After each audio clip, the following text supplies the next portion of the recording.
Menteri Pertahanan Korea Selatan Kim Yong-hyun menuduh tentara Korea Utara atau Korut ikut bertempur bersama pasukan Rusia di Ukraina.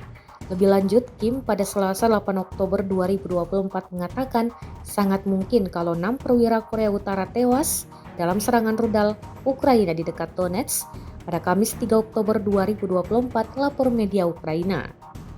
Kami menilai kemungkinan jatuhnya korban di kalangan perwira dan prajurit Korea Utara di Ukraina sangat besar mengingat berbagai keadaan, kata Kim dikutip dari France 24. Ia menambahkan bahwa Seoul mengharapkan Pyongyang mengirimkan lebih banyak pasukan untuk mendukung upaya perang Rusia. Sejauh ini Korea Utara menepis tuduhan bahwa mereka memasuk senjata kepada pasukan Rusia untuk digunakan dalam invasi ke Ukraina. Download Tribun X sekarang, menghadirkan lokal menjadi Indonesia.